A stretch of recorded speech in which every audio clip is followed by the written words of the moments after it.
चैतन्यमनोभीष्टं स्थापितं येन भूतले स्वयं रूपकदा मह्यं ददाति स्वपदान्तिकं वाञ्छाकल्पतरुभ्यश्च कृपासिन्धुभ्य एव च पतितानां पावनेभ्यो वैष्णवेभ्यो नमो नमः।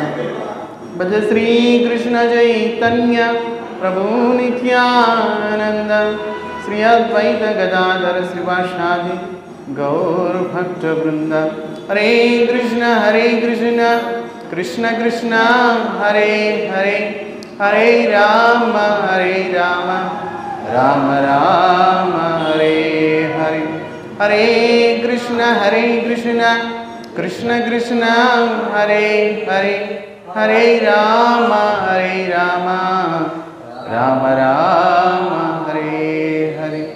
हरि ओम तत्सत्।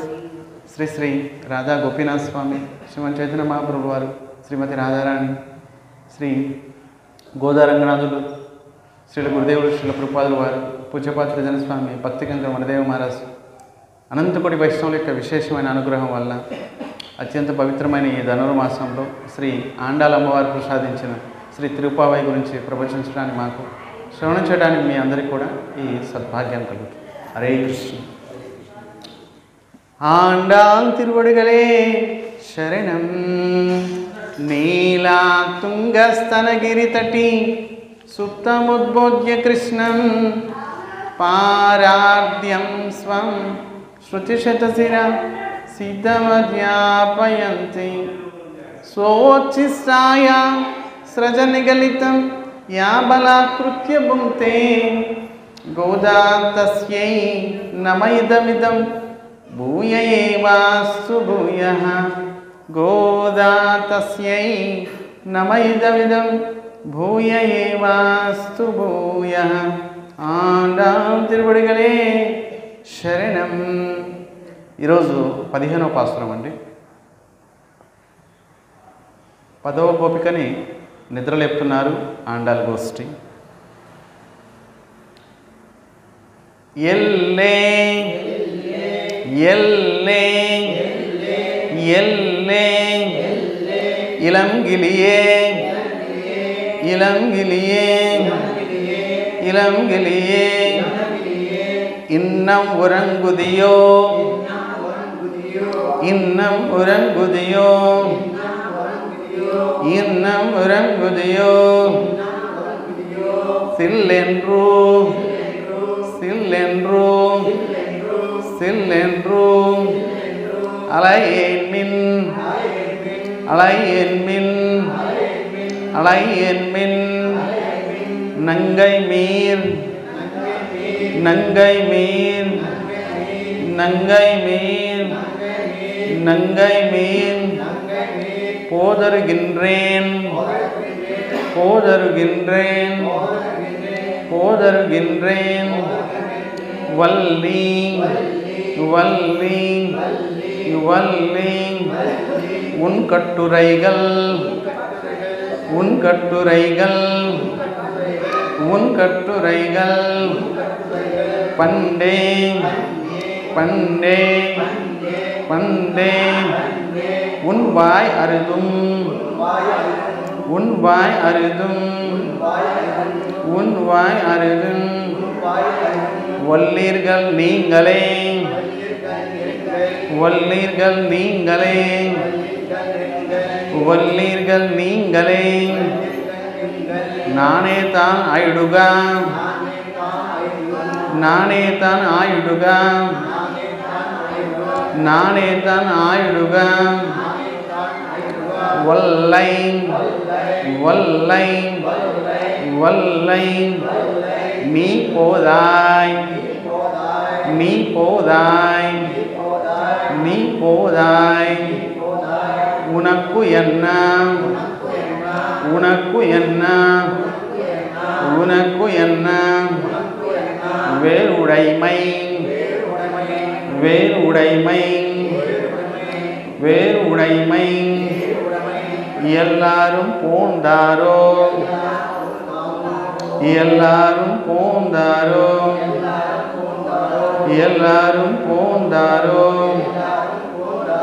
போந்தார் போந்தார் போந்தார் போந்தார் போந்து போந்து போந்து எண்ணிக்கொள் எண்ணிக்கொள் எண்ணிக்கொள் வல்லானை வல்லானை வல்லானை கொன்றானை கொன்றானை கொன்றானை மாத்தாரை மாத்தாரை மாத்து மாத்து மாத்து அலிக்கா அலிக்கா அலிக்கா வல்லானை வல்லானை மாயனை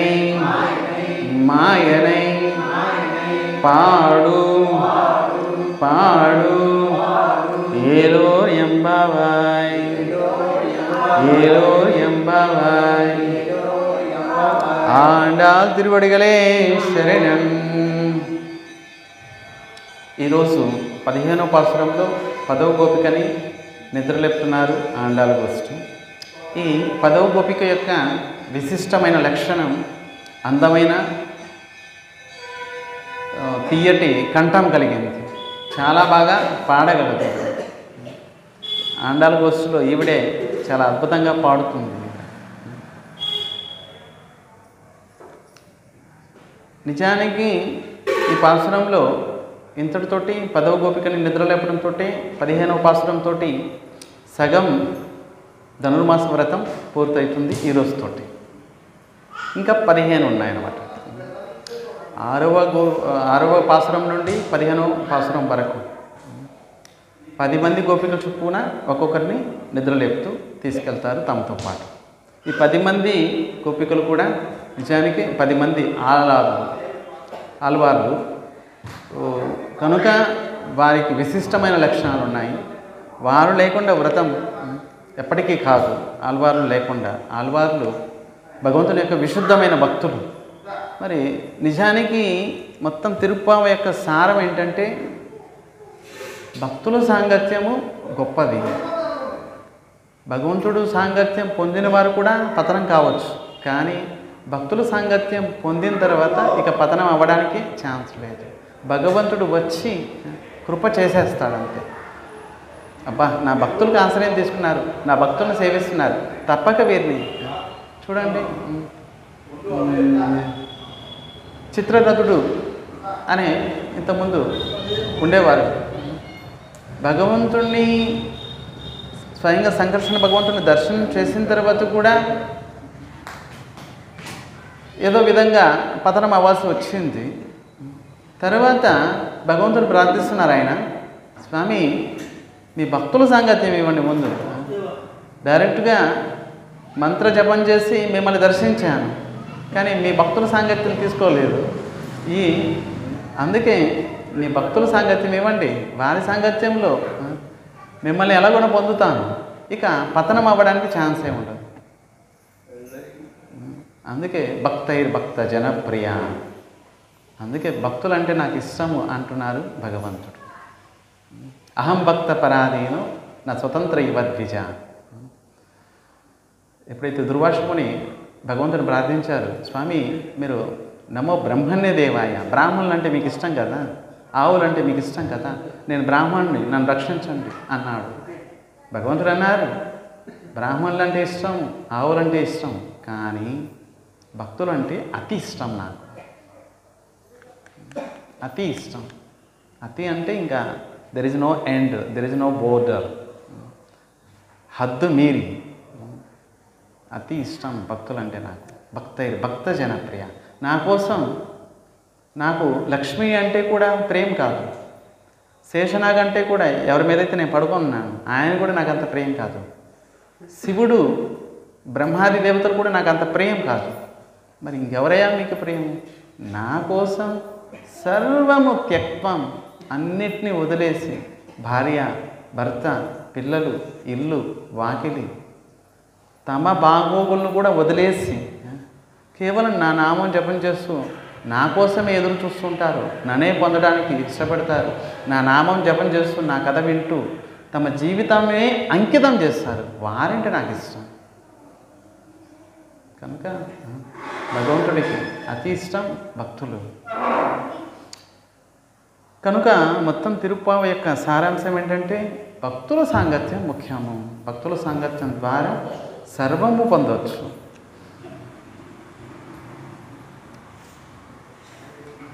నిన్న 9వ గోపికని నిద్ర లేపేటప్పుడు ఆండాల్ గోష్ఠి నిన్న పాడారు. నిజానికి 10వ గోపిక ఇల్లు కూడా ఆ 9వ గోపికకి పక్కనే ఉంది. ఈ 10వ గోపిక ఇల్లు ఎప్పుడైతే వీరు పాడారో అక్కడ కూడా వినిపించాయి. పక్కిళ్ళే కదా. వినిపించగానే ఆవిడ 10వ గోపిక అనుకుంది, ఇక నా వంతు వస్తుంది, నా దగ్గరికి వస్తారు, ఎలాగో నన్ను నిద్ర లేపడానికి వస్తారు. ఏమే మొద్దు నిద్ర, ఇంకా నిద్ర లేలేదేంటి దాన్ని అంటారు. మరి వారి స్వరంలో నేను స్వరం కలుపుతాను, నేను కూడా పాడుతాను అని చెప్పి వీరు ఇక్కడ పాడుతున్నారు, ఆవిడ అక్కడ పాడుతుంది. ఇక్కడ ఈ గోపికకి బయట ఆండాల్ గోష్ఠికి అద్భుతమైన సంవాదం. మిగతా ఏ గోపికలకి ఇంత మంచి సంవాదం లేదు. ఎందుకంటే ద్వారం కట్టేస్తుంది, తెరవమ్మ నిద్రలేయమ్మా అని అందరూ చెప్తున్నారు. ఇక్కడ ఈవిడ ఎంచక్క పాడుతుంది కదా, ఇంకా నిద్రలేయమని. మరి ఇక నా దగ్గరికి వస్తారు ఎలాగో. ఈవిడ అనుకున్నది ఎలాగో వచ్చి పిలుస్తారు కదా, పిలిచినప్పుడు నేనే వెళ్తానులే అని చెప్పి నేనే వాళ్ళు రాగానే వాళ్ళకి ఎదురుగా ఎందుకు వెళ్ళటం, ఎలాగో వస్తారు, నన్ను పిలుస్తారు, నన్ను కూడా తీసుకెళ్తారు, మరి ఈ లోపల వాళ్ళు పాడిందే నేను పాడతాను అంటూ రాగాలు తీస్తుంది లోపల కూర్చొని. అందుకే ఇక్కడ ఆండాల్ గోష్ఠి అంటుంది, ఎల్లే ఏమే ఇలంగిలియే లేత చిలుక. చిలుక చక్కగా పాడుతుంది, మాట్లాడుతుంది. మరి గొంతు విప్పిందంటే చాలు, చాలా మధురంగా ఉంటుంది చిలుక మాట్లాడే మాటలు. మరి అందుకే లేత చిలుక అని సంబోధిస్తున్నారు. ఇంకా నిద్రపోతున్నావేంటి, ఇన్నం ఇరుంగుదియో, ఇంకా నిద్రపోతున్నావేంటి, సిల్లెండ్రు అలయ్యేని. మరి శ్రీకృష్ణుడు పొందడానికి మీరు అందరూ బయలుదేరుతున్నారు, నా దగ్గరికి వస్తారని నాకు ముందే తెలుసు. నంగై నీరు పోదుగిన్రో, నేను వస్తున్నాను, మీతో పాటు పాడుతున్నాను కదా, ఇదిగో నేను వస్తున్నాను అని లోపలని గోపిక అన్నది. మళ్ళీ లోపలని గోపిక అనుకుంటుంది, నేను వచ్చేసాను అనుకోండి మీరు పాడడం ఆప్ చేస్తారు, నేను చక్కగా పాడుతున్నారు, నేను లోపల కూర్చొని పాడుతున్నాను, మరి ఏమే అన్నారు. ఎల్లే ఎల్లే అంటే ఏమే, మరి నీకు స్పెషల్గా ఏమైనా చెప్పాలి, పక్కిళ్ళే కదా, అక్కడ ఆవిడని లేపుకొని తీసుకొచ్చాము, పక్కిళ్ళే కదా, ఏమే ఇంకా బయటికి రా మరి అన్నట్లుగా అన్నారు. లేత చిలుకు నిజంగా అని. అప్పుడు ఆవిడ అన్నది, మీరే పరిపూర్ణురాలు, మీరే అన్నీ తెలిసిన వారు, ఇదిగో వస్తున్నానులే అన్నట్లుగా, పోదరు గిన్రేన్ వస్తున్నాను అన్నట్లుగా అన్నది. కానీ వెళ్ళలేదు, అలాగే కూర్చొని పాడుతుంది ఆవిడ కూడా. వల్లి నిజంగా నువ్వు సమర్థురాలివే, ఉన్కట్టు రైగల్, నిజానికి నీ నోటి పదును అంటున్నారు, అంటే నీకు నోటి పదును ఎక్కువ. మేము అక్కడ పాడుతున్నాం, నువ్వు ఇక్కడ పాడుతున్నావు, మళ్ళీ ఇక్కడికి వచ్చి ద్వారం దగ్గరకు వచ్చి మళ్ళీ ఇప్పుడు పిలుస్తున్నా కూడా ఆయన చక్క నువ్వు లోపల కూర్చొని పాడుతున్నావు అని చెప్పి అంటున్నారు. నీ సంగతి మాకు తెలుసులే, ఉన్వైవం అరుదుం, నీ సంగతి మాకు బాగా తెలుసు అని అన్నారు ఆండాల్ గోష్ఠి. లోపల నుంచి ఆవిడ అంటుంది, వల్లీర్గల్ నీంగలై, సరే సరే నాకేం మాటలవచ్చు, నిజంగా మీరే మాటల్లో చెప్పడంలో సమర్థులు, నేను నిజంగా ఒంటరిదాన్ని, మీరేమో లక్షల మంది గోష్ఠి, మీరు అందరూ కలిసి నా మీద పడారు, నేనేమో ఒంటరిదాన్ని చేశారు, నిజంగా మీరే సమర్థులు, మీరే పరిపూర్ణులు, మీరే మాటలు నేర్చుకోవాలి. నేను అమాయకురాలని, నాకేం వచ్చలే అని చెప్పి లోపల ఒకదాన్ని చేసి మరి అన్నట్లుగా అన్నది. వెంటనే బయట గోపికలు అంటున్నారు, ఒల్లై నీ పోదాయి, సరే సరే ఇక రా, బయటికి రా, ఉనకు ఎన్నవేర్ ఉడైమై, మాతా పోటీ కూడా రా అంటూ ఇంకేమైనా పనేమైనా ఉందేంటి లోపల? నువ్వు నిద్ర లేచావు, పాడుతున్నావు, మాకు అర్థమైపోతుంది. మరి బయటికి ఎందుకు రావడం లేదంటే ఇంకేమైనా పని ఉందేంటి లోపల ఏమన్నా అన్నట్లుగా అన్నారు ఆండాళ గోష్ఠి.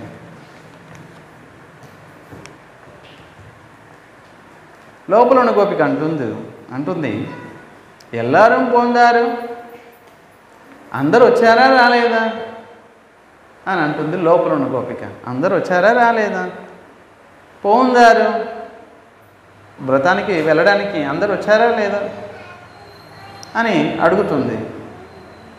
పోందు ఎన్నొక్కొయ్యి, సరే సరే అందరూ వచ్చారా రాలేదా. లోపల బయట నుంచి ఆండాళ గోష్ఠి అంటున్నారు, వల్లానై కొన్రానై, అందరు వచ్చారు, కావాలంటే నువ్వు వచ్చి మాత్తరై మాత్తు అలిక్క వల్లానై కొన్రానై, కావాలంటే నువ్వు వచ్చి లెక్క పెట్టుకో ఎంతమంది వచ్చారు. లోపలే కూర్చొని అందరూ వచ్చారా రాలేదా అని అంటున్నావు, నువ్వే రాలేదు, అందరూ ఉన్నాము ఇక్కడ. ఒకవేళ నీకు అంతగా సందేహం కలిగితే బయటకు వచ్చి లెక్క పెట్టుకో అని అన్నట్లుగా అన్నారు. మాత్తరై మాత్తు అలిక్క వల్లానై మాయనై పాడు. మరి ఏం పాడుదాం? అప్పుడు బయట నుంచి చెప్తున్నారు, మాయ చేసేవాడిని, మాయావి. ఇంతకుముందు పాసురం కూడా మాయనై అని చెప్పారు. అలాగే ఇక్కడ మరి మాయ చేసేవాడు కేవలం భగవంతుడు మాత్రమే, ఇంకెవరు మాయ చేయలేరు ఇంతగా.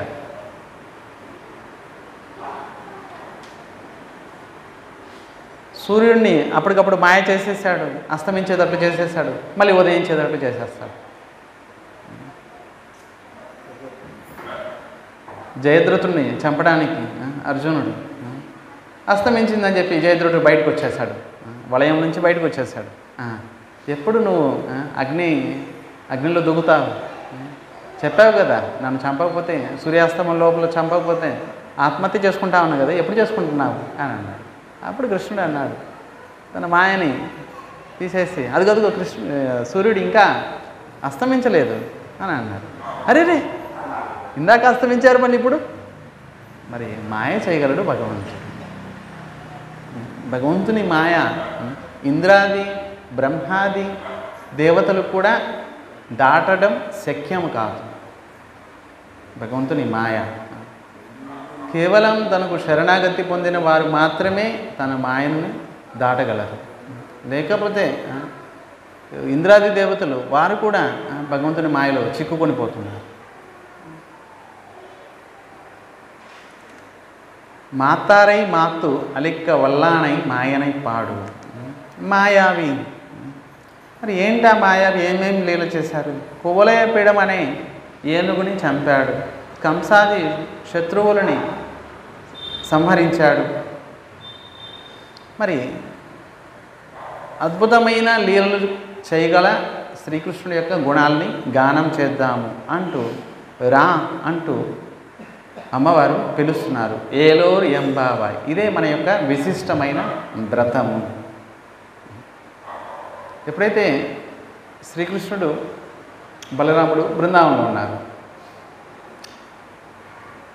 కంసుడు ప్రతిసారి ఎంతోమంది రాక్షసులను పంపిస్తున్నాడు. వెళ్ళిన వారు వెళ్ళినట్టే అటునుంచి అటే వైకుంఠం వెళ్ళిపోతున్నారు. భగవంతుడు అందరినీ ఉద్ధరిస్తున్నాడు, ఎవరు తిరిగి రావడం లేదు. చివరిసారిగా కేసి అనే రాక్షసుని పంపించారు, వాడు కూడా తిరిగి రాలేదు. అప్పుడు వీడి పాపం పండాలి కదా. వెంటనే నారదుడు ఒకసారి కంసుడి దగ్గరికి వెళ్ళారు. కంసుడు గురుగారు వచ్చారు చాలా రోజుల తర్వాత అని చెప్పి ఉచితమైన ఆసనం ఇచ్చి కూర్చోబెట్టారు.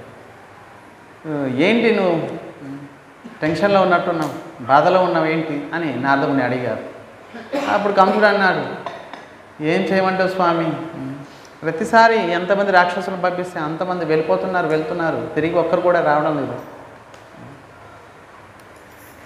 అప్పుడు నారదముని అన్నారు, నా దగ్గర ఒక ఐడియా ఉంది, చెప్పంటవా? గురుగారు మీరు చెప్పండి, మీరు ఐడియా ఇస్తే సఫలం అయిపోతుంది. పంపించడం ఎందుకు, మరి ఎవరినైతే నువ్వు చంపాలనుకుంటున్నావు, సంహరించాలనుకుంటున్నావు ఆయనే పిలిపించుకో, నువ్వే చంపేసాయి అని అన్నారు. అబ్బా, ఇటువంటి ఐడియా అసలు ఇన్ని రోజులైంది నాకు అసలు రాలేదు. నేను పిలిస్తే వస్తాడా ఏంటి? అక్రూరుని పంపించు, ఇక్కడ ఉత్సవం అవుతుంది, మేళా అవుతుంది, జాతర అవుతుందని చెప్పు. జాతర అవుతుందంటే అందరూ వస్తారు, నందమహారాజు, కృష్ణుడు, బలరాముడు, గోపాలుడు అందరూ వస్తారు. జాతర చూద్దాం రాండి అని పిలిపించి చంపేసాయి.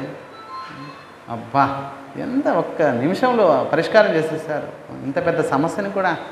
గురువుగారంటే మీరే నిజంగా అని చెప్పి వెంటనే అక్రూరుని పిలిపించాడు. వెళ్ళి కృష్ణుని బలరాముని తీసుకురా, ఇక్కడ జాతర చేస్తాం, మేళా. వెళ్ళిపోయారు అక్రూరుడు. నిజానికి అక్రూరుడు విశుద్ధమైన భక్తుడు. ఆయన అనుకున్నారు, సరే కృష్ణుడు స్వయంగా భగవంతుడైతే నేను తీసుకెళ్ళి ఆయన తీసుకొస్తే ఎలాగో కంసుడిని చంపేస్తాడు. చిన్నపిల్లవాడిని తీసుకొచ్చి కంసుడి చేతిలో పెట్టడం ఏంటి అని నాకు బాధ కలుగుతుంది.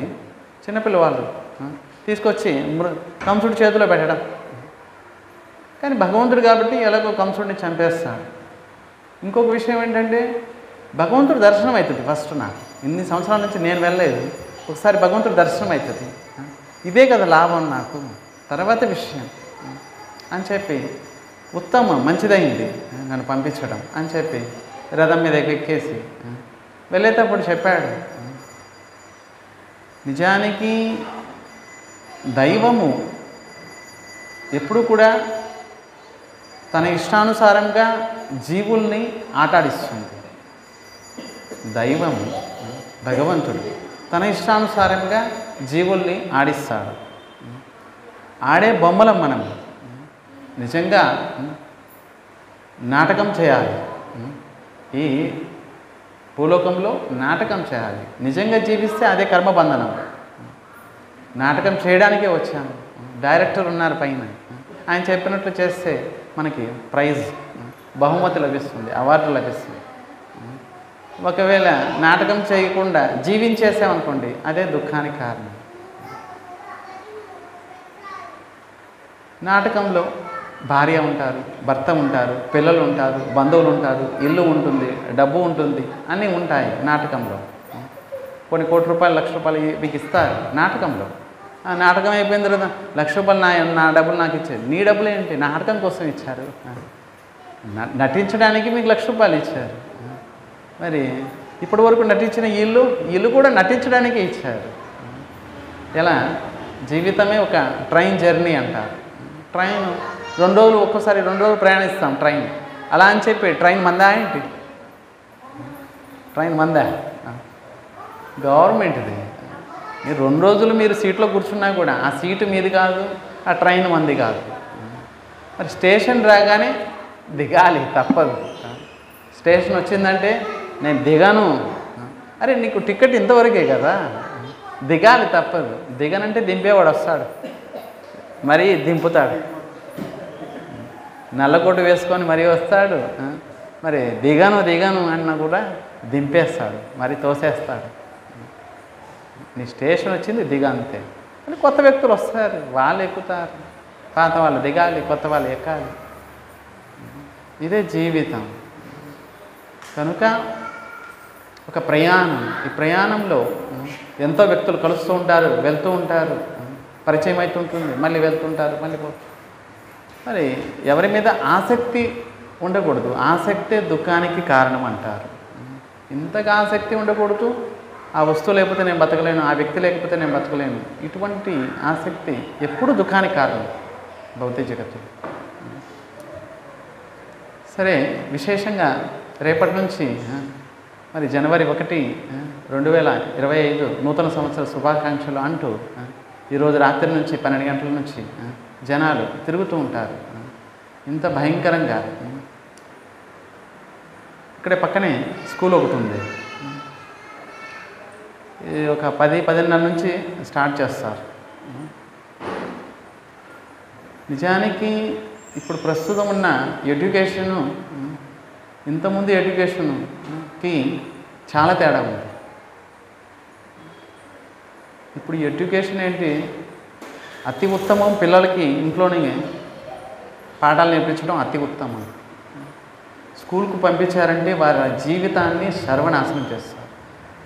ఇప్పుడు పక్కనే స్కూల్ ఉంది, 10:30కి స్టార్ట్ చేస్తారు. రోజు అప్పుడప్పుడు సినిమాల పాటలే, ఎప్పుడు చూసినా సినిమా పాటలు. ప్రతిసారి మధ్యాహ్నం పూట మనోరంజనం అంటే మనసుకి రంజనం చేయడం. డబ్బులు ఇచ్చేశారు, తల్లిదండ్రులు కష్టపడి పిల్లల్ని పంపించారు.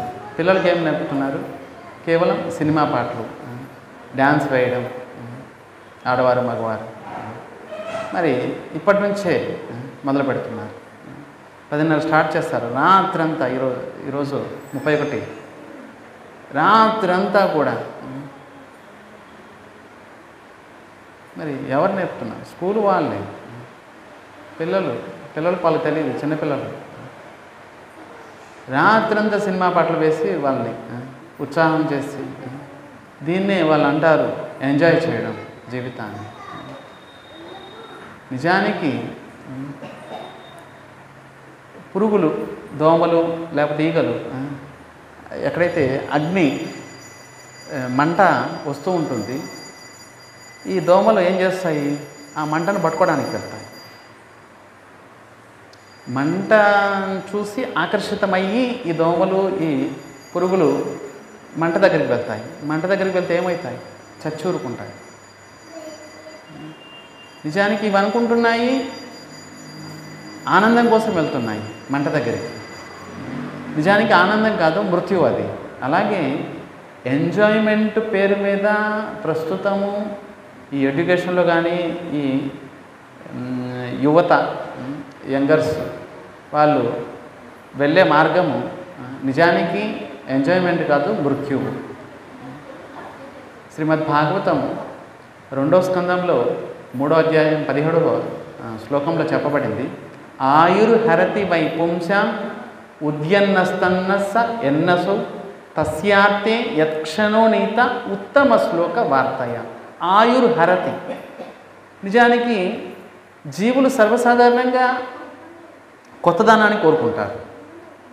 జీవులు సర్వసాధారణంగా కొత్తదనాన్ని కోరుకుంటారు, కొత్తగా ఉండడానికి కోరుకుంటారు. పాత వస్తువుల్ని వాడి ఇక విరక్తి కలుగుతుంది. అబ్బా ఎప్పుడు అదేనా ఏంటి, ఇప్పుడు ఫోన్ చూడండి, నెల సంవత్సరం అయింగానే అబ్బా ఈ పాత ఫోన్ ఎప్పుడు, కొత్త మోడల్ ఏదైనా వచ్చిందంటే. మరి బట్టలు వేసుకునేవి కానీ, తిండి కానీ కొత్త తిండి, పిస్తా, పిజ్జా, మరి బర్గరు, మరి రకరకాలు. ఇంకా అన్నము, ఇంతకుముందు కాలంలో అన్నం తిని బతికేవాళ్ళు, ఇంత అన్నం తిని బతికేవాళ్ళు. ఇప్పుడు డాక్టర్లు చెప్తారు ఉత్త అన్నం తిని ఏమవుతుంది, పిజ్జా తిను, పస్తా తిను, బర్గర్ తిను, మరి బ్రెడ్ తిను, సోస్ తిను, ఇవి అని చెప్పి. అందుకే ఆయుష్ క్షీణిస్తుంది. ఇప్పుడు ఆయుర్హరతి వైపుంశం కొత్తదనాన్ని కోరుకుంటారు సహజంగా. మరి ఈ కొత్త సంవత్సరం వస్తుంది, కొత్త సంవత్సరం వస్తుంది అంటే నిజానికి వాస్తవం ఏంటి, మీ యొక్క ఆయుష్లో 1 సంవత్సరం మైనస్ అయిపోయింది. ఆయుష్లో మైనస్ అయిపోయింది కదా. మరి ఇందులో ఎంజాయ్మెంట్ ఏంటి, ఇంకా బాధపడాలి కదా. అరే 1 సంవత్సరం వృధా చేసుకున్నాను, నా ఆయుష్లో 1 సంవత్సరం వృధా అయిపోయింది. అత్యంత మూల్యవంతమైన ఈ మనుషు శరీరం తీసుకున్నాను, 1 సంవత్సరం కాలం నేను వృధా చేసుకున్నాను, సరిగ్గా భజన చేయలేదు, వృధా అయిపోయింది. యక్షణోనిత, ఒక్క క్షణమైనా సరే, 1 రోజైనా సరే భగవంతుని గుణాలు గానం చేస్తూ, భగవంతుని కథ వింటూ, ఈ విధంగా సమయాన్ని సద్వినియోగం చేసుకొని నా యొక్క మనుష్య జన్మని సార్థకం చేసుకోవాల్సింది పోయి ఒక సంవత్సరం వృధా చేసుకున్నాను అనవసరంగా అని బాధపడి ఈ రోజు నుంచి సరే నూతన సంవత్సరం ఈ రోజు నుంచి బ్రతికున్నాను, ఈ రోజు నుంచి తప్పకుండా భగవంతుని యొక్క భజన చేసి నా యొక్క జన్మని సార్థకం చేసుకుంటాను అని అనుకోవడమే నిజానికి నూతన సంవత్సరానికి మనం స్వాగతం చెప్పడం. నిజంగా స్వాగతం చెప్పాలనుకుంటున్నారా? పాత వస్తువుని విడిచి కొత్త వస్తువుని తీసుకోవాలనుకుంటున్నారా? అయితే ప్రతి యక్షణోనీత ఉత్తమ శ్లోక వార్తయ్య. ఉత్తమ అంటే భగవంతుడు. ఉత్తమ శ్లోక. పెద్ద పెద్ద కవులు, పెద్ద పెద్ద ఋషిముళ్ళు ఎవరి గుణాన్ని గానం చేసేవారు, ఆయన గుణాన్ని మనం గానం చేద్దాము ఈ రోజు నుంచి. కొత్త సంవత్సరం ఈ రోజు నుంచి, ఈ రోజు నుంచి మనం కొత్తదనాన్ని, అంటే పాతదనం ఏంటి? విషయభోగాలు. పునశ్చర్విత చర్వణాన, తిన్నదే తింటున్నాం, నమిలిందే నములుతున్నాము. దీన్నే ఇంద్రియ భోగం అంటారు. ఇంద్రియ భోగం అంటే ఏంటి? నమిలిందే నవలడం. నమిలిందే నమిలితే దాంట్లో సారమేమి ఉందా ఏంటి? సారమేమి ఉండదు. నమిలింది నమిలి ప్రయోజనమేమి ఉండదు, సారమేమి ఉండదు. కనుక కొత్త సంవత్సరాన్ని నిజంగా స్వాగతం చెప్పాలంటే ప్రతి క్షణం కూడా భగవంతుని పొందడానికి ప్రయత్నిద్దాము. ఈ జన్మ మృత్యు జరా వ్యాధి అనే ఈ సంసార చక్రం నుండి బయటపడటానికి ప్రయత్నిద్దాం. పునరపి జననం పునరపి మరణం పునరపి జననీ జఠరే శయనం. ఈ యొక్క మళ్ళీ తల్లి గర్భంలో ప్రవేశించకుండా ఈ సంసార చక్రం నుండి బయటపడటానికి ప్రయత్నిద్దాము. నిజంగా కొత్త సంవత్సరానికి స్వాగతం చెప్పడం అంటే ఇది అన్నమాట. ఒక సంవత్సరం మైనస్ అయిపోయిందంటే ఇంకేమో మరి నిశ్చితం అయ్యింటి మన యొక్క ఆయుష్. సరే ఒక 80 సంవత్సరాలు బ్రతుకుతాము, ఒక సంవత్సరం పోతే పోయింది. నిశ్చితమేంటి ఆయుష్ అనేది? నిశ్చితమేంటి? సూర్యుడు ఉదయిస్తున్నాడు, సూర్యుడు అస్తమిస్తున్నాడు అంటే ఒకరోజు మైనస్ అయిపోతుంది. ఆయుర్హరతి. సూర్యుడు ఉదయం ఉదయించాడు, ఇప్పుడు అస్తమించేశాడు అంటే ఒకరోజు మైనస్ అయిపోయిందా లేదు? ఇలాంటి రోజులు, నెలలు, ఒక సంవత్సరం గడిచిపోయింది. ఇప్పుడు మళ్ళీ రేపు ఉదయం నుంచి మళ్ళీ కొత్త సంవత్సరం అంటూ. నిజానికి సహజ సిద్ధమైన ప్రేమ భగవంతుని మీద ఉంది సహజంగానే. కానీ జీవుడు భౌతిక వస్తువులు, భౌతిక వ్యక్తుల యొక్క సంపర్కం వలన సహజ సిద్ధమైన ప్రేమని మరిచిపోయి ఆ ప్రేమని వికృత రూపంలో భౌతిక వస్తువుల్ని, భౌతిక వ్యక్తుల్ని ప్రేమించడానికి ఇష్టపడుతున్నాడు. ఇది కారణం. ఈ జన్మ కాదు, అనేక జన్మల నుంచి ఈ విధంగా భౌతిక సంపర్కం వలన భగవంతుని మర్చిపోయాడు. సహజ సిద్ధమైన ప్రేమ. హిరణ్యకశిపుడు అంటున్నాడు, ఓయ్ ప్రహ్లాద ఇలా రా, ఎప్పుడు హరే కృష్ణ హరే రామ అంటున్నావేంటి? హరిభజన్ చేయవాకు. నువ్వు మా యొక్క రాక్షస కులం అనే చందనవనంలో ముళ్ళ చెట్టులాగా నువ్వు పుట్టావు. ప్రహ్లాదుడంట ముళ్ళ చెట్టు అంట, వాళ్ళదంట చందనవనం అంట. ముళ్ళ చెట్టు ఒకటి పుట్టింది, ముళ్ళ చెట్టును ఏం చేయాలి? తీసి పెరికేయాలి. నా మాట విను, హరిభజన చేయవాకు అని అన్నాడు. అప్పుడు ప్రహ్లాదుడు అంటాడు, నాన్నగారు హరిభజన, హరిని మర్చిపోవడం, హరిభజన వదలడం సాధ్యం కాదు నాకు. ఎందుకు సాధ్యం కాదు? వెంటనే గురుగారిని, సండా అమర్కుడు ఇద్దరిని పిలిచాడు. మీరేమన్నా నేర్పిస్తున్నారేంటి? నా మత్ప్రణీత మేమేం నేర్పించడం లేదు. పోనీ బయట వాళ్ళు ఎవరైనా వస్తున్నారా? బయట వాళ్ళు ఎవరు రావడం లేదు. మరి వీడికి ఎలా అబ్బింది హరిభజన? మనం ఇంతమంది అసురులము, దైత్యులం ఉన్నాము, మనకి లేనివి భజన వీడికి ఎలా వచ్చింది? ఆశ్చర్యం. ఎవరైనా హరే కృష్ణ హరే రామ అంటున్నారా ఏంటి? మన కులంలో ఎవరు అనలేదు. మా నాన్నగారు అనలేదు, వాళ్ళ నాన్నగారు ఎవరు అనలేదు. కొత్తగా వీడికి కొత్త సిస్టమ్ పెట్టేశాడు వీడు. మరి వీడికి హరిభజన ఎలా వచ్చింది? ప్రహ్లాదుని అడుగుతున్నాడు. అప్పుడు ప్రహ్లాదుడు అంటాడు, తేనెటీగా, ఈ పోతన భాగవతంలో అద్భుతమైన శ్లోకం, తేనెటీగా సహజ సిద్ధంగా పుష్పాల వైపు వెళ్ళిపోతుంది మకరందాన్ని తీసుకోవడానికి. మరి దానికి ఎవరైనా నేర్పారా? స్కూల్కి వెళ్ళి నేర్చుకుందా? మకరందాన్ని నువ్వు తీసుకో అని ఎవరైనా చెప్పారా? సహజ సిద్ధం అది. ఇప్పుడు చూడండి, కోయిల చిగురుటాకులు, మామిడి చాకులు అక్కడికి వెళ్ళి వాలి కుహు కుహు అంటుంది. సహజ సిద్ధం అది, దానికి ఎవరు నేర్పలేదు. కోయిలకి. హంస చూడండి ఎక్కడ స్వచ్ఛమైన సెలయేరు పారుతూ ఉంటుందో గంగా ప్రవాహంలాగా. మరి ఆ స్వచ్ఛమైన జలాల్లో ఆడుకోవడానికి ఇష్టపడుతుంది హంస. సహజ సిద్ధం అది, ఎవరు నేర్పలేదు దానికి. చెకోరా పక్షి చూడండి, పున్నమి రోజు నిండు వెన్నెలను చూసి అత్యంత ఆహ్లాదం పొందుతుంది. ఇలా ఎప్పుడు అలా చూస్తూ ఉంటుంది. అబ్బా ఎంత చల్లగా, ఎంత ఆ వెన్నెల అంటే దానికి ఇష్టం చెకోరా పక్షికి. సహజ సిద్ధం, ఎవరు నేర్పలేదు. ఎలా వాటికి భౌతికమైనవి, ఇవన్నీ భౌతికమైన ఉదాహరణలు. ఆ పక్షులు, ఆ ఈగలు, అవన్నీ భౌతికమైన ఉదాహరణలు. మరి భౌతికమైన వాటికి ఇంత సహజ సిద్ధంగా ఉంది. మరి నేను ఆత్మని, ఈ శరీరాన్ని కాదు, మరి భగవంతుడి మీద సహజ సిద్ధంగానే నాకు ప్రేమ ఉంది, హరిభజన అనేది నాకు సహజ సిద్ధంగానే అబ్బింది అంటున్నాడు ప్రహ్లాదుడు. మరి సహజ సిద్ధంగా అబ్బిన దాన్ని మార్చడం సాధ్యమవుతుందా? ఇప్పుడు చూడండి, పాలు తెల్లగానే ఉంటాయి, సహజ సిద్ధం అది. అది తీసుకొచ్చి తెల్లగలేనివి ఏ చూపించినా కూడా అవి పాలు కాదు. ఏమైనా చూపించండి మీరు, ఇవే పాలు అరే పాలు తెల్లగానే ఉంటాయి, సహజ సిద్ధం అది. దానికి వచ్చిన రంగే తెల్లదనం. ప్రహ్లాదుడు అంటారు, మరి సహజ సిద్ధంగా వచ్చేసింది నాకు. అప్పుడు హిరణ్యకశిపుడు అంటారు, సరే నీకు సహజ సిద్ధంగా వచ్చింది, కొత్త వాళ్ళకి ఈ హరిభజన అబ్బాలి అంటే ఏం చేయాలేంటి? అప్పుడు ప్రహ్లాదుడు అంటారు, నిజానికి సంసారంలో ప్రతివాడు కూడా అందా యదాందై ఉపనీయమానం. ఒక గుడ్డివాడు, అందా అంటే గుడ్డివాడు ఇంకొక గుడ్డివాడికి దారి చూపించడం. ఈ సంసారంలో గుడ్డివాడు వెళ్ళి ఇంకో గుడ్డివాడు చేయబట్టుకున్నాడు, అయ్యా నాకు దారి చూపించండి.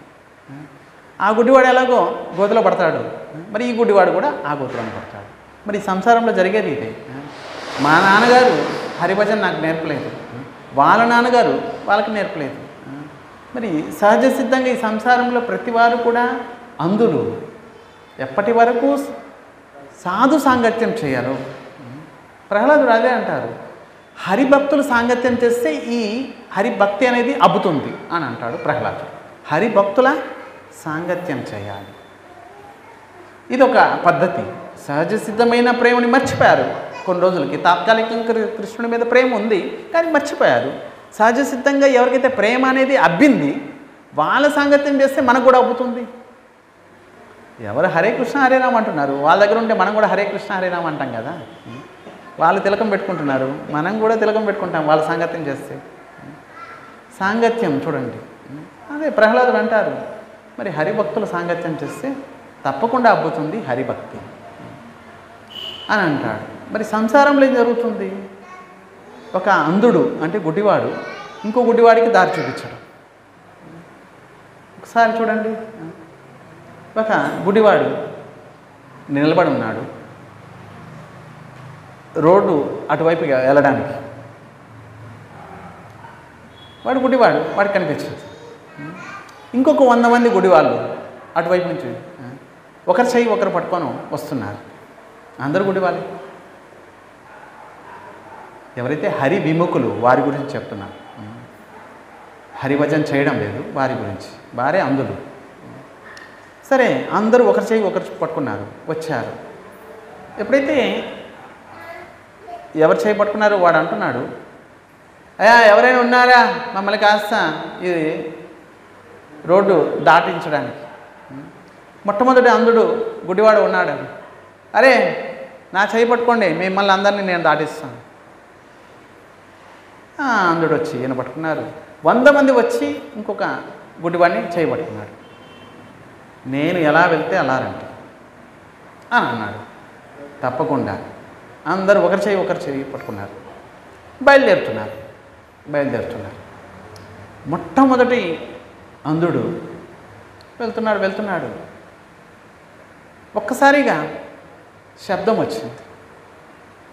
రెండో అంధుడు ఒక్కసారిగా సావధానం అయిపోయాడు. ఇదేంటిది శబ్దం వచ్చింది? మరి మొట్టమొదటి అంధుడు గోతులో పడిపోయాడు అన్నమాట. పడిపోవడంతో శబ్దం వచ్చింది. పడిపోయిన వాడు అంటున్నాడు, అలాగే తిన్నగరండి. రెండో అంధుడు అంటున్నాడు, ఏదో శబ్దం వచ్చింది. ఏమీ లేదు, రోడ్డు మీద ఎన్నో వాహనాలు వెళ్తున్నాయి, ఏదో ఒక శబ్దం వస్తుంది. అలాగే రండి. మొదటి అంధుడు అనుకుంటున్నాడు, నేను ఎలాగో గోతులో పడిపోయాను, నా కాళ్ళు చేతులు ఇరిగాయి, మరి వీళ్ళ ఏ కూడా విరిగితే బాగుంటుంది కదా అని అనుకున్నాడు వీడు. అందుకే అలాగే అలాగే తినగరండి, నేను ఎలా వచ్చానో అలాగే రండి, మరి చేయబడు నేను ఇక్కడే ఉన్నాను కదా, మీరు అలాగే రండి అంటూ రెండోవాడు కూడా అలాగే వచ్చాడు, గోతులో పడిపోయాడు. మరి రెండోవాడు అనుకుంటున్నాడు, మరి వీడు నాకు చెప్పలేదు, నా కాళ్ళ చేతులు కూడా ఇరిగాయి, నేనెందుకు చెప్తాను వీడికి. మళ్ళీ వీడు కూడా మూడోవాడికి తిన్నగా అలాగలాగే ఒకరి తర్వాత ఒకరు అందరూ. మరి పడ్డవాడు అనుకుంటున్నాడు, ముందువాడు నాకు చెప్పలేదు, నా కాళ్ళ చేతులు ఇరిగాయి, మళ్ళీ కొత్తవాడికి నేనెందుకు చెప్తాను, వాడి కూడా ఇరగాలి కాళ్ళు చేతులు. ఈ సంసారంలో ప్రతివాడు కూడా ఈ సంసారం అనే దుఃఖాన్ని అనుభవిస్తున్నాడు, వాడు దుఃఖం అని తెలుసు. కానీ కొత్త వ్యక్తులు అంటే తన పిల్లలకి వాళ్ళకి ఈ సంసారంలో దుఃఖమేరా, నువ్వు హరిభజన చెయ్యి, నేను చేయలేదు, నువ్వు చెయ్యి అని చెప్పరు. అంతెందుకండి, భక్తులైన వాళ్ళు కూడా తమ పిల్లలకి చెప్పరు. ఇప్పుడే ఎందుకండి, మా చిన్నపిల్లలు అండి, ఇప్పుడే ఎందుకండి, ఏకాదశి వ్రతం ఇంకాస్త పెద్ద అయిన తర్వాత చేస్తారులండి, మేము చేస్తున్నాం కదా. మరి భక్తులు అయిన వాళ్ళు కూడా ఒకసారి చెప్పరు. ఇది దుర్భాగ్యం చూడండి.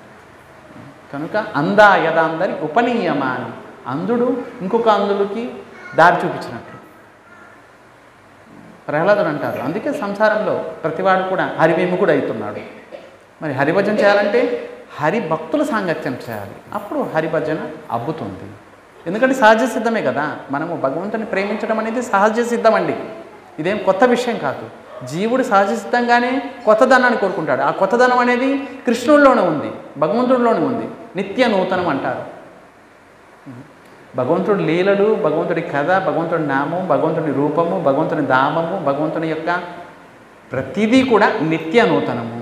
సర్వసాధారణంగా నూతన సంవత్సరాలు అని కొత్తదనాన్ని కోరుకుంటున్న జీవులకి నిజమైన నూతనము భగవంతుడిలో ఉంది.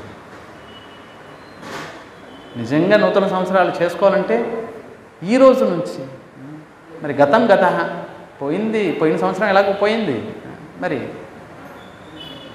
ఒక సంవత్సరం మైనస్ అయిపోయింది.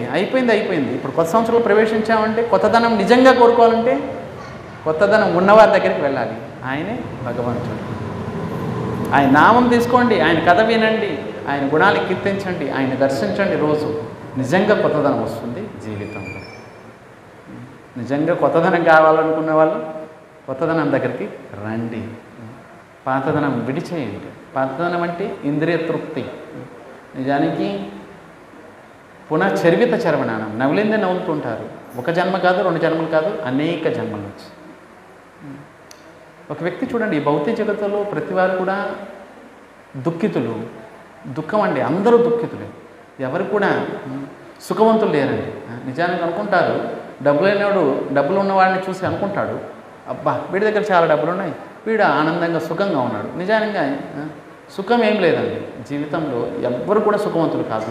కేవలం డబ్బున్నవాడు నటిస్తాడు, డబ్బు లేనివాడు డబ్బులు లేవు నాకు ఇంకేం నటిస్తాడు. వాడు డబ్బులున్నవాడు సుఖంగా ఆనందంగా ఉన్నానని నటిస్తాడు. నిజంగా వాడికి కూడా తెలుసు నేను సుఖంగా లేను, ఆనందంగా లేను, వాడికి కూడా తెలుసు. కేవలం నటిస్తాడు అంతే. నిజానికి సుఖవంతులు ఎవరు లేరు. చూడండి, ఇప్పుడు మీ దగ్గర కొన్ని కోట్లు ఉన్నాయండి, కొన్ని కోట్ల రూపాయలు ఉన్నాయి మీ దగ్గర. ఏం చేస్తారు చెప్పండి మీరు? కొన్ని కోట్ల రూపాయలు ఉన్నాయి మీ దగ్గర. మొత్తం అసలు రాజమండ్రిలోనే కాదు, ఆంధ్రాలోనే మీరు ధనవంతులు, కొన్ని భారతదేశంలోనే ధనవంతులు అనుకుందాం. కోట్ల రూపాయలు ఉన్నారు, ఏం చేస్తారు మీరు చెప్పండి? ఏం చేస్తారు? సరే, బట్టలు వేసుకోవాలి, బట్టలు కొనాలి. కొన్ని డబ్బు లేని వాళ్ళు 1000 రూపాయలు బట్టలు కొనుక్కుంటే మీ దగ్గర డబ్బులు చాలా ఉన్నాయి కదా, 1,00,000 రూపాయల డ్రెస్ కొంటారు. వాడు కొన్నది ఎందుకోసం? కాస్త శరీరాన్ని కనిపించకుండా వేసుకోవడానికి. బట్టలు దేనికి? శరీరం కనిపించకుండా వేసుకోవడానికి. మరి మీరు అందుకే కదా, కేవలం మనసులో ఒక భ్రమ, నేను 1,00,000 రూపాయలు డ్రెస్ వేసుకున్నాను, ఒక భ్రమ. దీన్నే భ్రమ అంటారు. వాడు శరీరం కప్పుకోవడానికి, మీరు శరీరం కప్పుకోవడానికి తేడా ఏం లేదు. మరి 1000 రూపాయల డ్రెస్ అయినా సరే, 1,00,000 రూపాయల డ్రెస్ అయినా ఒక్కటే. పోనీ తిండి విషయం చెప్పుకుందాం. మరి మీ దగ్గర కోట్లు ఉన్నాయి కదా, ఏం తింటారు చెప్పండి? ఏం తింటారు? డబ్బు లేనివాడికి వాడికే ఆకలిస్తుంది, మీకు ఆకలిస్తుంది. మరి ఏం తింటారు? డబ్బులు ఉన్నాయని చెప్పి ఉప్పు ఇంత వేసుకోరు కదా, మరి డబ్బులు ఉన్నాయని చెప్పి నూనె ఇంత వేసుకోరు కదా, కారం ఇంత వేసుకోరు కదా. డబ్బులు ఉన్నాయి మా దగ్గర అని చెప్పి కారం ప్యాకెట్ వేసేసుకుంటారేంటి? మరి పంచదార ఇంత వేసుకుంటారేంటి? బాగా తీయగా ఉండాలని చెప్పి. డబ్బులు ఉన్నాయి కదా. నిజానికి డబ్బులు లేనివాడు కష్టపడుతూ ఏ రోజుకు ఆ రోజుకు సంపాదించుకొని ఆరోగ్యం బాగుపడుతుంది, సంపాదించుకొని తృప్తిగా ఉంటాడు, ఒకవేళ తృప్తి పొందాలనుకుంటే. మరి డబ్బులున్న వాడికి టెన్షన్. బాగా డబ్బులు ఉన్నాయి, సరే బాగా డబ్బులు ఉన్నాయి అంటే మంచి మంచి తినాలి. మంచి మంచి అంటే ఏంటి అర్థం కాలేదు. బాగా డబ్బులు ఉన్నాయి, మంచి మంచి తిండి తిని. మంచి మంచి అంటే ఏంటి? ఎక్కువ నూనె పడితే అదే మంచిది వాడి, ఎక్కువ కారం అయితే అదే మంచిది, ఎక్కువ ఉప్పు వేస్తే అదే మంచిది, ఎక్కువ తీపి చేస్తే అదే మంచిది, ఇంకా అంతకంటే మంచిది. మరి రోగం ఎక్కువ వీడికే వస్తుంది తొందరగా. మంచి తిండి తింటున్నాడు కదా. మంచి తిండి అంటేనే రోగయుక్తమైన తిండి. మంచి అంటే ఏంటి? కాస్త అన్నము, కాస్త పప్పు, కూరగాయలు ఏమని సరే, ఆకలి ఇస్తుంది, కాస్త తినాలి, అంతే అయిపోయింది. మరి మంచి డబ్బులు ఎక్కువ ఉన్నాయి, కోట్లు ఉన్నాయి, వీడు ఏం చేస్తాడు? నిజానికి డబ్బులున్న వ్యక్తి అవసరానికి మించి ఉంది కదా, అవసరానికి మించి ఉంది డబ్బు. వాడు ఏం చేస్తాడు? కేవలం వ్యసనాలకు వెళ్ళిపోతాడు. వ్యసనాలు. ఈరోజు రాత్రి 12 గంటలకు మీరు చూస్తారు, మొత్తం వీధులన్నీ తిరుగుతూ ఉంటారు. వ్యసనం అంటే ఏంటి? నిజంగా ఎవరి దగ్గర అయితే కాస్త కూస్తో ఉంది, ఏ రోజుకి ఆ రోజు సంపాదించుకుంటాడు, వాడు పెద్దగా వ్యసనాలకు వెళ్ళాడు. వెళ్ళాలనుకున్నా వెళ్ళాడు, డబ్బులు లేవు కదా. మరి సంపాదించింది కాస్త సరిపెట్టుకుంటున్నాడు కదా. ఇంటికి ఎంత ఇవ్వాలి, మరి పిల్లలకి ఎంత చదువుకి ఇవ్వాలి అని సరిపెట్టుకుంటున్నాడు కదా. మరి వ్యసనాలకు ఎవరు వెళ్తారు? బాగా డబ్బులు ఉన్న వాళ్ళే వ్యసనానికి వెళ్తారు. మరి వ్యసనం అంటే ఏంటి? మరి బాగా తినడం, తాగడం, మరి అలసిపోతే నిద్రపోవడం, ఇదే వ్యసనం. తాగుతాడు, మరి మంచినీళ్ళు బదులు అది తాగుతాడు వాడు. మంచినీళ్ళు ఎందుకు తాగుతాడు? డబ్బులు ఉన్నాయి, కోట్లు ఉన్నాయి, మంచినీళ్ళు ఇంకా తాగడు. దప్పికైనాయి అంటే బాటిల్ తాగుతాడు, బాటిల్ ఎత్తేస్తాడు. ఇంట్లో ఏమి రుచిగా ఉండవు, కోట్లు ఉన్నాయి కదా. బయటివి బాగా రుచిగా ఉంటాయి. భార్య అయినా సరే, తిండి అయినా సరే బయటివి బాగుంటాయి, ఇంట్లో భార్య బాగుండదు, ఇంట్లో తిండి బాగుండదు, బయటే బాగుంటాయి. బయట తిండి చూడండి, నిజానికి రోగం తెప్పించుకోవాలనుకుంటే బయట తిండి తినాలి. నిజంగా తొందరగా రోగవంతులు కావాలంటే బయట తిండి తింటే తొందరగా రోగం వస్తుంది. అందుకే హోటల్లో ఎక్కడైతే వంట చేస్తారో అక్కడికి ప్రవేశం లేదని రాసేస్తారు. అక్కడ ప్రవేశం లేదు, వంట చేసే లోపలికి ప్రవేశం లేదు, మీరు ఇక్కడే ఉండండి, మీ దగ్గరికి వస్తుంది. మరి అక్కడికి ఎందుకు ప్రవేశం లేదు? ఒకసారి వెళ్ళి చూస్తాం. మరి చూస్తే ఇంక రెండోసారి ఆ హోటల్కి వెళ్ళరు. వంట చేసే విధానం చూస్తే వెళ్ళరు, ఇంకా మీరు దండం పెట్టేస్తారు అక్కడే. ఒకసారి ఇంతకుముందు ఇంటర్ చదివేటప్పుడు మా ఫ్రెండ్ వాడు 10th ఫెయిల్ అయిపోయి వంటలో ఉన్నాడు. ఒక పెద్ద హోటల్ ఒంగోలులో, మౌర్య హోటల్, ఇప్పుడు ఉందో లేదో మరి, మొత్తానికి మౌర్య హోటల్ బస్టాండ్ దగ్గర నుంచి దగ్గరే, బస్టాండ్కి జస్ట్ 4 అడుగులు వేస్తే మౌర్య హోటల్ ఒంగోలులో ఫేమస్. మరి ఇంతగా జనాలు వెళ్తారు అక్కడికి, లైన్లో నిలబడతారు, భోజనం చేస్తుంటారు. ఒకరు వాడి వెనక ఇంకోరు ఉంటారు, వాడి వెనక ఇంకోరు ఉంటారు. తొందరగా వాళ్ళేస్తే వీళ్ళు కూర్చోవడానికి అంతమంది జనాలు. మధ్యాహ్నం 11 నుంచి 3 గంటల వరకు ఇంతమంది జనాలు, అన్నము, సాంబారు అన్నీ మొత్తం, అన్ని రకాలు, పొళ్ళు, ఆవకాయలు, ఊరగాయలు అన్నీ మొత్తం అన్నీ. మేము వెళ్ళాము అక్కడికి, మా ఫ్రెండ్ వంట. లోపలికి వెళ్ళాము, ఇలా మా ఫ్రెండ్ ఉన్నారండి అంటే లోపల ఉన్నారు. సరే నేను వెళ్ళాను లోపలికి. సరే మాట్లాడుతున్నాం, వాడు వంట చేస్తున్నాడు. ఏంటి చిటిచిట అనే శబ్దం వస్తుంది? నేను అన్నాను, చెడు చెడు శబ్దం ఏంటి, నా చెమటే పడుతుంది దాంట్లో. అందుకే నూనెలో వాడు చెమట పడుతుంది, చెమట పడుతుంటే చిట్చిట అనే శబ్దం వస్తుంది. నేను అన్నాను ఇంత టేస్ట్గా ఉంటుంది ఏంటి శబ్దం వస్తుంది ఏంటి, ఇంట్లో చేసేటప్పుడు ఇంత శబ్దం రాదు, ఇక్కడ ఏంటి ఇంత శబ్దం వస్తుంది చిట్చిట అని. వాడు అన్నాడు నా చెమటే నూనెలో పడుతుంది అందుకే చిట్చిట అనే శబ్దం వస్తుంది. మరి ఒక చేత్తో బీడీ సిగరెట్, ఇంకో చేత్తో గంటి పట్టుకుంటాడు. ఇది పరిస్థితి. మరి అటువంటి వంట తిని బాగుపడతారండి ఎవరైనా? కనుక జైసే అన్ను వైసే మన్, జైసే పానీ వైసే వాణి అన్నారు. మంచినీళ్ళు కూడా తీసుకోకూడదు బయట వ్యక్తుల దగ్గర నుంచి. వంట చేసేవాడి పాపాలు తినేవారి దగ్గరికి వెళ్తాయి. వంట చేసే వాడి యొక్క స్వభావం, గుణాలు, వాడు చేసే రీతి, వాడి యొక్క నడవడిక అంతా కూడా తినేవాడికి వెళ్ళిపోతుంది. అందుకే పెద్ద పెద్ద గొప్ప సన్యాసులు, సాధువులు వారు బయట తీసుకోరు. ఎవరిని పడితే బయట నుంచి ఎక్కడి నుంచి ప్రసాదం వచ్చినా కూడా వాళ్ళు అడుగుతారు, ఎవరు చేశారండి, ఎక్కడ భోగం పెట్టారు, ఎక్కడి నుంచి ప్రసాదం తెచ్చారు, అన్నీ అడుగుతారు వాళ్ళు. పలానా వాళ్ళు చేశారు, పలానా వాళ్ళు అన్నం తీసుకున్నారా లేదా, తీసుకోలేదండి, భక్తులేనండి, ఉంచండి అలాగే.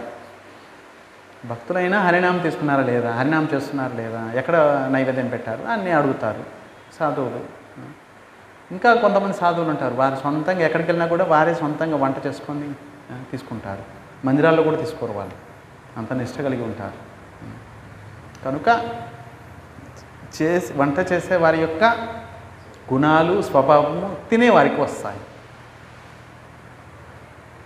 మీరు ఏ ఉద్దేశంతో, ఏ భావంతో అయితే వంట చేస్తున్నారు, వెంటనే వంట ప్రభావం తినేవారి మీద పడుతుంది. అలాగే మంచినీరు, జైసే పానీ వైసే వాణి, వాణి అంటే మాటలు. మీరు ఏ వ్యక్తి దగ్గర నుంచి మంచినీళ్ళు గ్రహించారో మీ యొక్క మాట తీరు కూడా అలాగే ఉంటుంది. కనుక చాలా సావధానంగా ఉంటారు. కనుక నిజంగా కొత్తదనం కోరుకోవాలంటే కొత్తదనం ఉన్నవారి దగ్గరికి వెళ్ళాలి, వారే భగవంతుడు. ఈరోజు 15వ పాసురంలో 10వ గోపికని తమతో పాటు తీసుకెళ్తున్నారు. స్వామి ఎవరైతే కూలయపీడాన్ని సంహరించారో, కంసుడు వారి బంధువుల్ని సంహరించాడు, ఆయన యొక్క గుణాన్ని గానం చేస్తూ 10వ గోపికను కూడా తమతో పాటు తీసుకెళ్తున్నారు ఆండాల గోష్ఠి. రేపు 16వ గోపిక గురించి, 16వ పాసురం గురించి చెప్పుకుంటాం. ఒకసారి నామాలు చేసుకోండి. మనం శ్రీ శ్రీనివాస, శ్రీ వెంకటేశ, భక్తవత్సల, భాగవత ప్రియ, నిత్య నిర్మల, నీలమేఘ శ్యామ, పురాణ పురుష, పుండరీకాక్ష, గోవింద హరి గోవింద.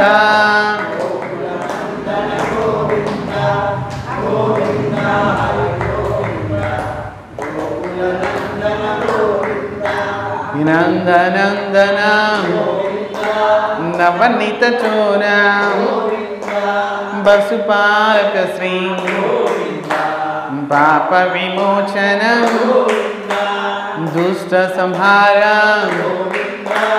దురిత నివారణ, శిష్ట పరిపాలక, కష్ట నివారణ, గోవింద హరి గోవింద.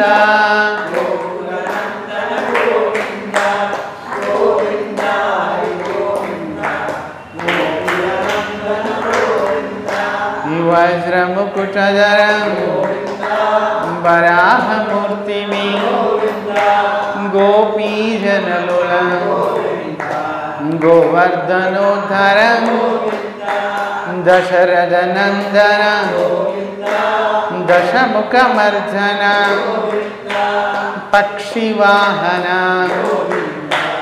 పాండవా ప్రియా, గోవింద హరి గోవింద.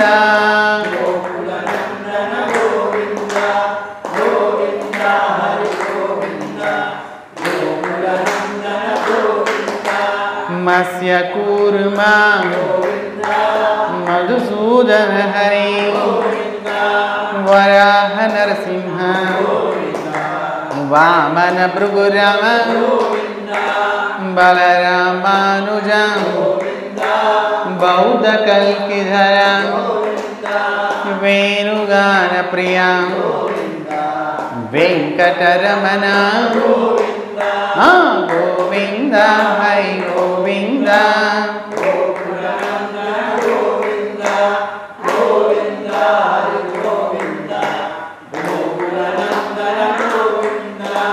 सीतानायक श्रित परिपालक दरिद्र जन पोषक धर्म संस्थापक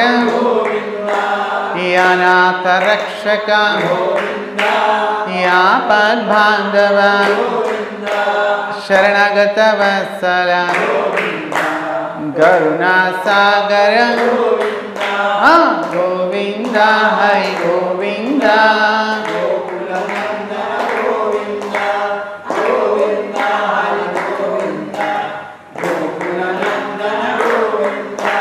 कमल दलाक्ष कामित बलद पाप विनाशक पाहि मुरारी श्री मुद्रांकिता श्रीवत्सांकिता धरणी नायक दिनकर तेजा गोविंद हरि गोविंद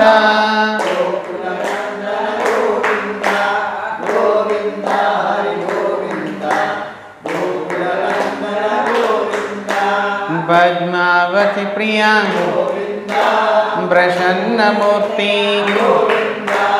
अभयहस्त प्रदर्शन मत्यावतार शंख चक्रधर सारंग गदधर वीरजातिरस विरोधि मर्दन गोविंद हरि गोविंद गोविंद हरि गोविंद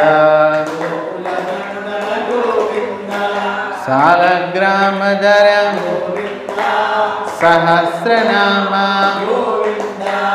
लक्ष्मी वल्लभ लक्ष्मणाग्रज गसूरितिलक कांचनांबधर गरुड़वाहन गजराज रक्षक गोविंद हरि गोविंद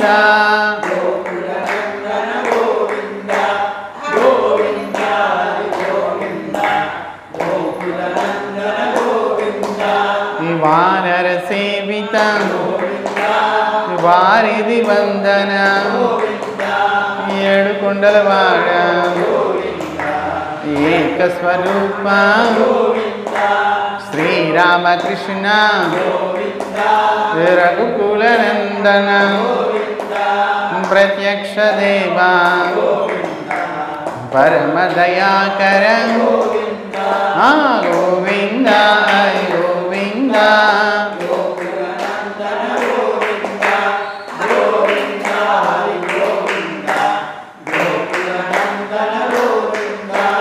वज्र कवचधर वैजयंती माला वडी कौशलवाड़ वसुदेव तनया बेल्वपत्रार्चिता भिक्षुक संस्तुता स्त्री पुंरूपा शिवकेशमूर्ति गोविंद हरि गोविंद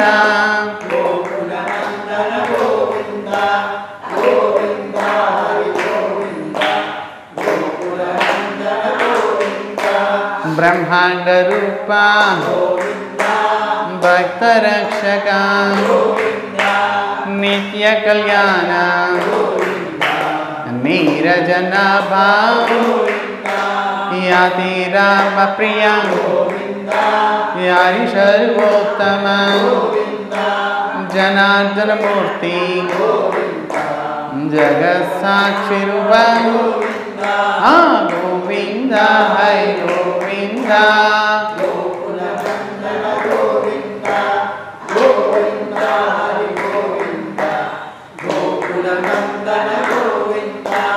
अभिषेक प्रिया या परिवारण रत्न किरीटा रामानुजनुत स्वयं प्रकाश याश्रित पक्ष नित्य शुभ प्रदा निखिल लोकेश गोविंद हरि गोविंद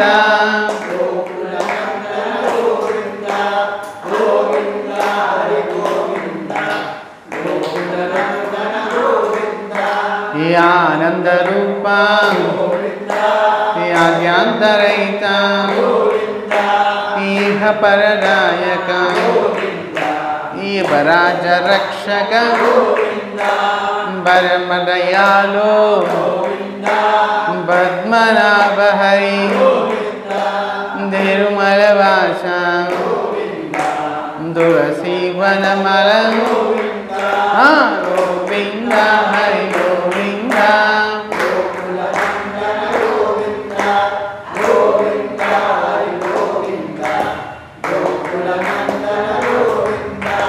शेषाद्रि निलया शेष साई श्री श्रीनिवास श्री वेंकटेश गोविंद हरि गोविंद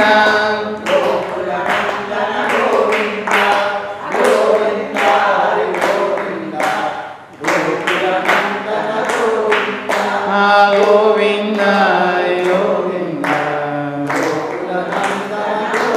गोविंद